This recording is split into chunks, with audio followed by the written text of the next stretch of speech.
Oh damn. Today's video starts at the Savannah River. It's very beautiful here as I look at the river, and across the river is the state of Georgia, which means I'm not in my home state anymore. I'm in South Carolina. I'll be exploring some places in South Carolina that I have not visited, and I'll reach 2 geographical milestones. One on this video and one on the next. This is the Richard B. Russell Dam, which went online in early 1985. This dams up the Savannah River and forms Lake Russell. The lake and dam were named for Richard Russell Jr. He served Georgia in various political offices, including the U.S. Senate for nearly 50 years. This dam generates over 465 gigawatts of hydroelectric power, which sounds like a lot, but I'm not an EE major. To quote Marty McFly from Back to the Future, what the heck is a gigawatt? The marker says the Richard B. Russell Dam not only is used to generate power, but it also is used for recreation, as there are many state parks in both Georgia and South Carolina along Lake Russell. A third usage is for flood control. I'm guessing this area was prone to floods before the dam was built. The Savannah River in this area is lower in elevation. A quick look at Lake Russell before I head out. There is no development along the lake, as federal regulations place a 300-foot buffer along the lake shore. That means you won't ever see any houses built along the lake. The only things you'll see along the lake are boat ramps and maybe picnic tables at the state park. Hey guys, welcome everyone! It's Memorial Day weekend and I'm taking a road trip to South Carolina. This video is the Saturday before Memorial Day, and the next video will be Sunday, my drive home. I earned a $100 gift card at a hotel when I traveled to California for New Year's, and it was going to expire on May 31st. So I decided, almost last minute, to head to the Palmetto State. It's going to be a very long driving day, lots of ground to cover, so let's go!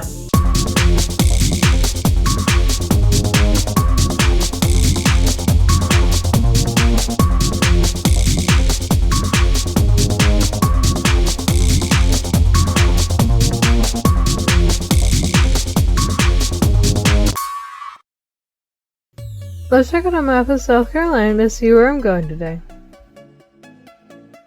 Russell Lake is near the city of Calhoun Falls at the state line. Then I'm heading in a roughly southeastern direction until I reach Hardeeville. Then I'll make my way generally northeast until my final stop in Lake City. I definitely have lots of ground to cover today. About an hour from Lake Russell is the city of Edgefield. This is considered a suburb of Augusta, Georgia. Edgefield's population is about 2,400 people and is the home of the Rebels. Downtown Edgefield is also home of the National Wild Turkey Federation, so it makes sense the city has a number of fiberglass wild turkey statues. The statues were installed in 2010 as part of an art project. Edgefield was also the home of possibly the state's most well-known politician, J. Strom Thurmond. Thurmond was born here in 1902 and spent nearly 8 decades in political office, from the county school superintendent to the president pro tem of the United States Senate.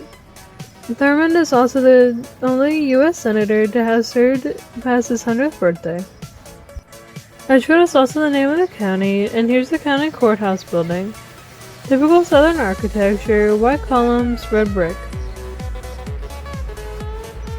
The city and county of Edgefield have another claim to fame. They're the hometown to 10 former governors of South Carolina. Take a look at this marker. The first 9 governors all served during the 19th century, and the 10th, Strom Thurmond, served in the middle of the 20th century. Here's another turkey statue. This one features a South Carolina state flag and a guitar, probably to highlight the musical history of the state. Behind that turkey is this large painted mural showing the names of all 10 governors that were born here. To the left of the words stop, visit, linger is an interesting quote. It might be too small to read, and I didn't think I could get a close-up, but here's the quote. Edgefield has had more dashing, brilliant, romantic figures, statesmen, orators, soldiers, adventurers, and daredevils than any other county of South Carolina, if not any rural county in America. So here you go, quite a legacy for this small town. There are probably other wild turkey statues around town. I'm not actually sure how many though. I had no idea before I arrived how much South Carolina history was made here, not far from the Georgia state line. On the brick wall at this pocket park is a brief history of Edgefield County. I won't read those for you, but I will take you somewhere nearby. And it's at Edgefield First Baptist Church. There's a church service still going on, so I'm trying not to be disruptive as I look through the adjacent cemetery. There's a distinctive grave marker in here. The directions on roadsideamerica.com were not very clear, so what I'll do is I'll take you through the cemetery to get to the grave marker. This is the back of the church where I came in. It's not a big cemetery, but the marker is not marked very well. I'm swinging around and take a look at these 3 stacked blocks. Right next to them is the grave marker. This is the grave of Dr. James Adams DeVore. He was buried in this tomb in 1885, but there's more to the story besides the interesting iron trapdoor. According to the legend, beyond the trapdoor is a short tunnel and stairs that leads to a glass enclosure where Dr. DeVore is seated in a chair. Up until the 50s, the door could be open and people could go see inside, but in the 60s, fill dirt was placed inside and the door was sealed permanently shut. Dr. DeVore was a physician and a member of the Confederacy's South Carolina militia. He is described as a man of great motivation and perseverance, so much so that he was destined to succeed. There are numerous South Carolina politicians buried in the cemetery. 4 former governors are laid to rest there, including Strom Thurmond. Now on to my next destination. About an hour later, I have arrived in the very small town of Olar. The population of this little town is just 215 people, and they share a high school with nearby Denmark. Their school mascot is the Vikings. And there's a classic police car alert, seated inside the very small building. Olar's original name was Beaufort's Bridge. The name was changed in 1894 to match the name of the post office, which itself was named for the daughter of a prominent landowner. The landowner donated some of that land so this railroad line could be built here. And at the 4-way stop up here, on the right, is the old police station. Yep, this itty-bitty building was Olar's police station. This police station is probably no bigger than your outdoor shed, but I guess the size was just right for this community a few decades ago. Let's take a look at what's inside. It kind of looks like someone's in there, but it's probably a mannequin. This poor thing has his hat covering his entire head. How's he gonna get any work done with his face all covered up? He's sitting at his desk, which has some books and a rotary telephone on top of it. Maybe that cop is sleeping in his office. There's a good look through the window on the front door. He's definitely sleeping in there, and he's all slouched over, and that hat is way below his nose. I'm not sure what books he has on his desk. Looks like he's got some pads to write tickets to people speeding through town. But it's a cute little police station. Not as small as the one in Hardeeville, Florida, that looks like a phone booth. but it is still really small. And I think I've seen another small police station in South Carolina, in the city of Ridgeway, which is not far from Columbia. Alright, let's head to my next stop in another rural South Carolina community. After traveling 16 miles, I'm here in the town of Fairfax, South Carolina. It is a rapidly declining population of just 1,500 people, and over 50% decrease since 2020. I'm here to see the outside of Wally's Collectibles, which has lots of great things to see. According to roadsideamerica.com, the store is open on Saturdays. However, it's Saturday and the store is not open, but there are plenty of things outside of the antique and classic sign variety. Wally's has a number of classic gas station signs. Here's a front view of the store. You can see the rusted out signs above the roof. But on the porch, under the roof, is a lot of, well, stuff. Kind of a hodgepodge of old stuff. Over here are some classic gas station signs, a Gulf, an American, and an Esso sign. But look at other signs. There's a collection of old sinks. Looks like most of them are the old white porcelain variety. If you want an old sink, this place is for you. Let's see what they have in front of the store. Some of this stuff, I don't know what these are. I do see a fire hydrant. Maybe I can sell that to the guy in Topeka, Kansas that collects fire hydrants. Looks like a bunch of rusted metallic stuff. I do see some old ovens. At least I think they're ovens. Upon research, the inside of the store has classic soda bottles, more rusted soda signs, old chest freezers, and old bottles and jars of medicine type items like castor oil. I don't think they even sell castor oil anymore, but I hear it tasted horrible. This might be a cash-only store based on some of the signs here, so be aware of that if you buy something. Alright, on to my next stop.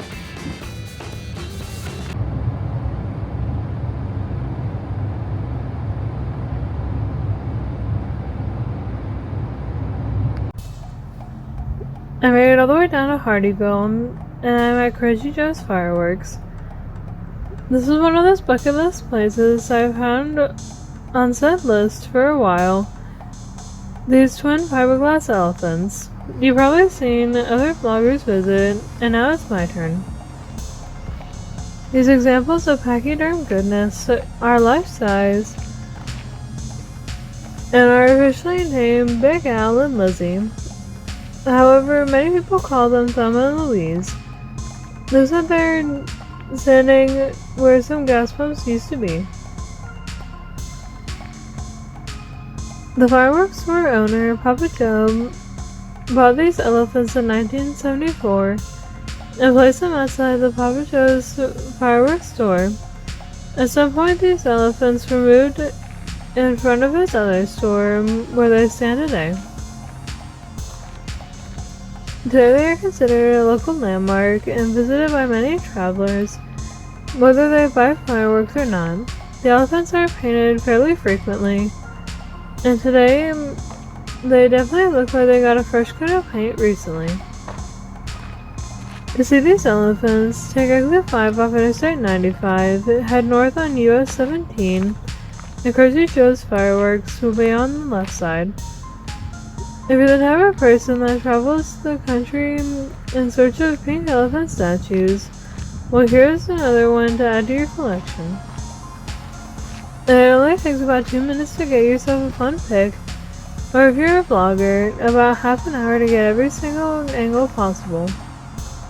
Before getting on I-95, I need to get some gas at the Quick Trip.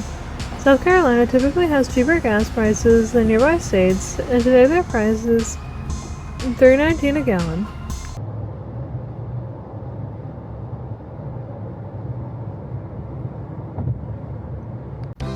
The city definitely has some Charleston vibes or Savannah vibes.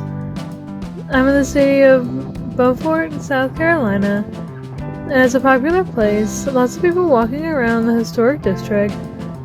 The population is about 13,700 people, and this is the home of the Eagles. Beaufort is the second oldest city in South Carolina, behind Charleston. The city sure does look like a small Charleston. The city of Beaufort is in the county of Beaufort, and as a result, I've reached an incredible milestone, especially for someone my age. Today I'm in Beaufort County, South Carolina, which means I'm in county number 1572, meaning I've finally seen half of the counties in the United States. As of filming this video, there are 3,144 counties in the United States, and I've now reached half of those counties.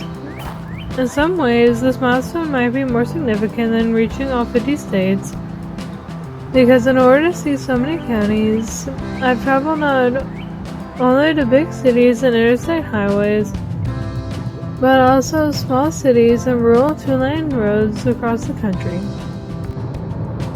But I have a few more places left to see before sunset, and I'm heading to the town of Bowman. The community had a unique roadside attraction that recently burned down to the ground.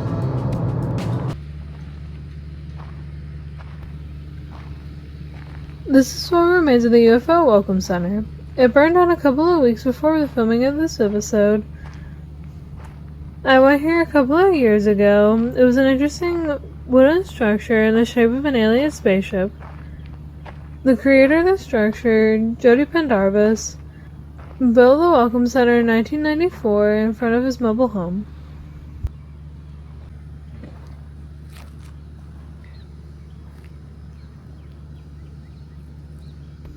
Not only did the Welcome Center burn down, his mobile home burned down as well. Thankfully, Jody Pendarvis left home just in time and wasn't injured. He also has a place to stay.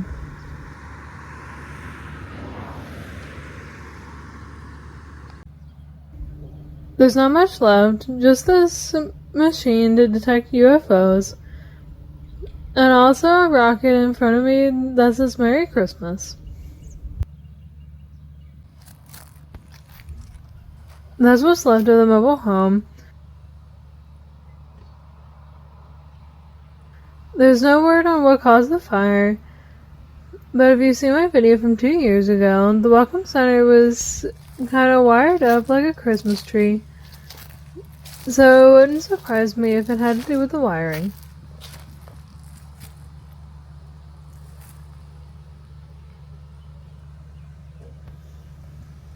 Jody Pendarvis is not sure if he will rebuild the Welcome Center. He's 73 years old and doesn't have a lot of money.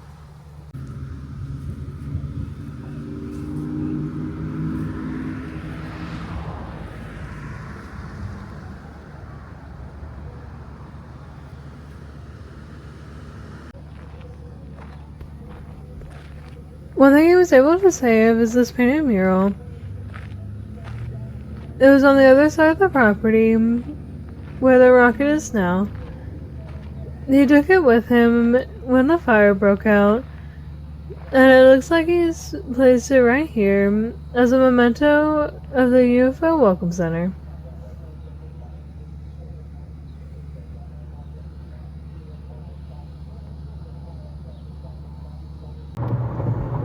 Continuing northbound on I-95. And what's interesting is I haven't seen many south of the border billboards, maybe just a couple. But I have seen lots of Buc-ee's billboards advertising their Florence location. Now in the city of Turbeville, and there are some painted murals of the Dollar General and the white building on the right. The painted murals show battle scenes from the Revolutionary War. These scenes are from the early 1780s, and they were led by General Francis Marion, also known as the Swamp Fox. The marker I'm walking to now says this was the Battle of Keokuk. A few miles south of Turbeville, General Francis Marion and his militia routed the British at Keokuk Swamp Marion's troops ambushed the British troops at midnight and took their food, muskets, and horses. These murals are part of the Swamp Fox Murals Trail. These murals show the Battle of Waibu Swamp. There's also a Swamp Fox song. It goes, Swamp Fox, tail on his hat. Nobody knows where the Swamp Fox at. Francis Marion did master the ambush during his battles. There's a nearby university named for the Swamp Fox. Francis Marion University is located in the city of Florence, which is not too far from here. It looks like I'm going fairly slow on this empty 4-lane road. It's because there are a lot of cops on this road, so I'm not taking any chances. Anyway, I have one more city to visit, and that has a few things to see. Look at the painted murals on these buildings across the railroad tracks. I'm in Lake City, South Carolina, population of about 6,000, and they are the home of the Panthers. Hopefully this Panthers team is better than the NFL Panthers in Charlotte. Well, actually, as a Bucs fan, I'd rather the Lake City Panthers were better. But I digress. Take a look at the statue of a gentleman holding something that brings people good luck. This is a sculpture of Huey Cooper, who lived in downtown Lake City, in a building paid for by the police department. Huey Cooper died in 1978 at the age of 105. He was Lake City's most unique citizen. He would let you rub his lucky rabbit's foot if you gave Huey a nickel. With all those nickels, Huey Cooper would buy cigars and bottles of Coke at the train station. The statue was sculpted by Alex Palkovich and was unveiled on September 10, 2014 in the same spot that he usually sat all those years. The statue was financed by Darla Moore Rainwater, who was the richest woman in Lake City. She and the local historical society wanted to preserve the memory of Huey Cooper by creating the statue. If you like to rub his lucky rabbit's foot, here's a slot in Huey Cooper's right pocket where you can give him a nickel. There's also a Huey hunt. If you find 11 pasteboard figures of Huey Cooper, the Historical Society will award you a certificate. I have one more stop today, and it's also in Lake City. I'll be going from this cheerful statue of Lake City icon Huey Cooper to someone else from Lake City who died in a tragic event. This is the Ronald McNair Memorial Park. Notice the NASA logo on the left. Dr. McNair was an astronaut who lost his life in the Space Shuttle Challenger disaster in 1986. Over here is the public library where they have an interesting metal sculpture. This rocket sculpture illustrates Dr. McNair's passion for space travel. This is a welcome reversal from how Ronald McNair was treated at this library in 1959. When he was just 9 years old and wanted to check out a book on advanced science and calculus. The librarian refused to allow him to check out these books because McNair was black. And not only that, she called the police and McNair's mother. After the police arrived, the police sided with the McNairs and he checked out the books. Next in the library is this amazing tribute to Ronald McNair. This park has a statue of Dr. McNair, a large granite wall, fountains, and an eternal flame in his tomb on the right-hand side. The granite wall and this life-size bronze statue were dedicated in 1995. Dr. McNair is wearing his space shuttle uniform and holding his helmet. Even before his 2 Space Shuttle Challenger flights, Dr. McNair was a revered figure in South Carolina history. He was a laser physicist, a 5th-degree black belt in karate, a saxophonist, and a beloved husband and father. Dr. McNair was also a man of faith. A quote on this granite wall, "I do not profess to be a preacher, but I do claim to be a Christian, and the God we serve has a strange way of using anybody or anything to convey his message." On the back are the people that contributed to this memorial, and apparently there's a scholarship fund that was set up in Dr. McNair's name.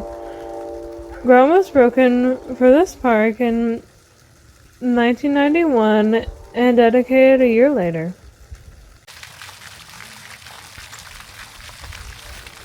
This is Dr. McNair's tomb. His remains were located in 2004 and placed here at the center of this fountain.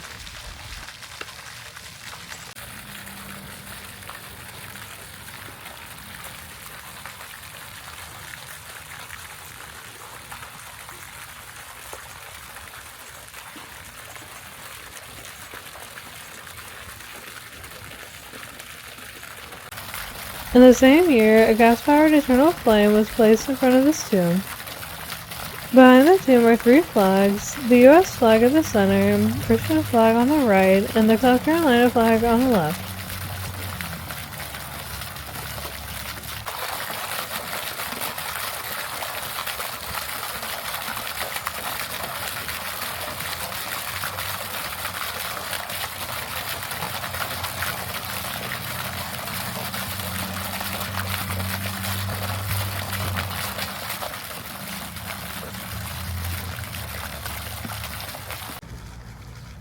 Ronald McNair and 6 other astronauts were on the Space Shuttle Challenger when it launched on January 28, 1986. It was an unusually cold day in Central Florida. The shuttle broke apart 73 seconds after launch at an altitude of 48,000 feet due to the failure of the seals, which were ineffective due to the cold. Dr. McNair was just 35 years old.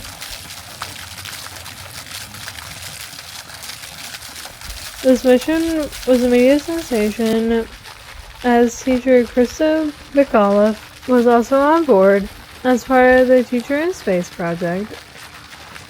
She was to be the first teacher to fly in space.